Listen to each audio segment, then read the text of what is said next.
ನೀವು ತಿನ್ನೋ ಆಹಾರ ಖಾರ ಜಾಸ್ತಿ ತಿಂದರೆ ಕೋಪ ಬರುತ್ತೆ. ಉಪ್ಪು ಖಾರ ಹುಳಿ ಇದು ಮೂರು ತೂಕವಾಗಿ ತಿನ್ನೋರಿಗೆ ಕಾಮುಕನಾಗಿರ್ತಾರೆ. ಅವರು ದುರಾಸೆ ಹೆಚ್ಚಿರುತ್ತೆ.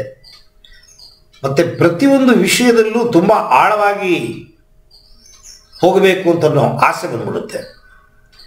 ಆ ಆಸೆ ತಪ್ಪು ಕೆಲಸನ ಮಾಡುವಂತೆ. ಅದಕ್ಕೆ ಮಿತವಾದ ಆಹಾರ, ಉಪ್ಪು ಖಾರ ಹುಳಿ ಭಗವಂತ ನಾಲಿಗೆ ಕೊಟ್ಟುಬಿಟ್ಟಿದ್ದಾನ. 6 ರುಚಿಗಳು, 6 ರುಚಿಗಳನ್ನು ಅನುಭವಿಸೋದಕ್ಕೆ ನಾಲಿಗೆ ಕೊಟ್ಟಿದ್ದಾನ. ನೀ ಅದು ತಿನ್ನಬೇಡ ಇದು ತಿನ್ನಬೇಡ ಅಂತಂದರೆ ಏನು ಕಲ್ಲು ಮಣ್ಣನ್ನು ಬಾಯಿಲಾಕಿ ಅಗಿಯಕ್ಕೆ ಸಾಧ್ಯವೇ?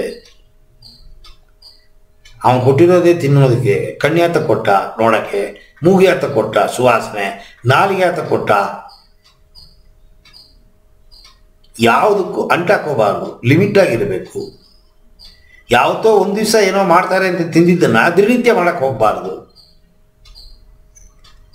ಎಲ್ಲ ಅನುಭವಿಸೋದಕ್ಕೆ ಕೊಟ್ಟಿದ್ದಾನ ಭಗವಂತ. ಆದರೆ ಮಿತಿ ಮೀರಿ ಹೋದಾಗ ಇದು ನಮ್ಮ ದೇಹದಲ್ಲಿ ಮನಸ್ಸಲ್ಲಿ ಪರಿಣಾಮವನ್ನು ಬೀರುತ್ತೆ. ನಮ್ಗೆ ಯಾಕೆ ದುಃಖ ಬರುತ್ತೆ ಅಂದರೆ ಮೂಲ ಕಾರಣವೇ ನಮ್ಮ ಆಹಾರ.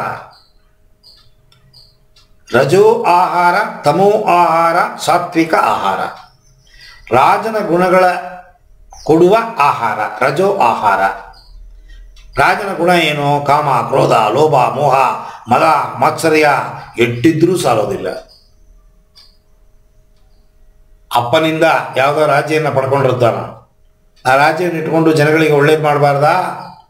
ಇರೋ ಜನಗಳನ್ನೆಲ್ಲ ಸಾಯಿಸ್ತಾನ. ಇನ್ನೊಂದು ದೇಶದ ಮೇಲೆ ಜಗಳಕ್ಕೆ ಹೋಗಿ ಪ್ರಜೆಗಳನ್ನೆಲ್ಲ ಸಾಯಿಸ್ತಾನ. ಸಾಯಿಸಿ ಆ ದೇಶ ನಡ್ಕೊತಾನ. ಹೋಲಿ ಆ ದೇಶ ನಡೆದಿಯೇ ತೃಪ್ತಿ ಆಯ್ತಾ? ಇಲ್ಲ. ತಾ ರೂಪಲಾವಣ್ಯ ಸುಂದರಿ ಹೆಂಡತಿ. ರಾಜನ ಹೆಂಡತಿ ಅಂದರೆ ಹುಡುಗಾಟವೇ. ಹುಡುಕಿ ಹುಡುಕಿ ಹುಡುಕಿ ಒಳ್ಳೆ ಹುಡುಗಿ ನೋಡಿ ಮಾಡ್ಕೊತಾನ. ತೃಪ್ತಿಯಾಗಿರ್ತಾನ ಹೆಂಡತಿ ಜೊತೆಗೆ? ಇಲ್ಲ. ಅಂತಃಪುರದಲ್ಲಿ ಕೈಗೊಬ್ಬಳು, ಕಾಲಿಗೊಬ್ಬಳು, ತಲೆಗೊಬ್ಬಳು. ಇಲ್ಲ ರಾಜನ ಗುಣಗಳು 99%. ಅದಕ್ಕೆ ರಾಯಲ್ ಲಿವಿಂಗ್ ಅಂತಾರೆ. ರಾಯಲ್ ಲಿವಿಂಗ್ ಹಂಗೆ ಅಂತಾರೆ. ಸುಖಗಳು ದುಃಖದ ಮೂಲ. ಈ ಸುಖಗಳೆಲ್ಲ ದುಃಖದ ಮೂಲ. ಸೊ ನೀವು ಆಹಾರವನ್ನು ನೀವು ಕರೆಕ್ಟಾಗಿ ಟ್ಯೂನಪ್ ಮಾಡಿಬಿಟ್ರಿದ್ರೆ ನಿಮ್ಮ ಮನಸ್ಸಿಗೆ ತಕ್ಕಂತೆ ಕೆಲಸ ಮಾಡುತ್ತೆ. ಸಾತ್ವಿಕ ಆಹಾರ ಇದು ನಿಮ್ಮ ಪ್ರತ್ಯಾಹಾರದಲ್ಲಿ ಇದ್ರ ಬಗ್ಗೆ ತುಂಬ ಡೀಟೇಲ್ ಆಗಿ ಹೇಳ್ತೀನಿ. ಸೊ ಆಹಾರ ಸಾತ್ವಿಕವಾಗಿ ತಗೋಬೇಕು. ಉಪ್ಪು ಖಾರ ಹುಳಿ ತೂಕ ಇರಬಾರ್ದು. ಬೇಕು ತೂಕ ಇರಬಾರ್ದು. ಲಿಮಿಟ್ ಆಗಿರಬೇಕು, ಮಿತವಾಗಿರಬೇಕು.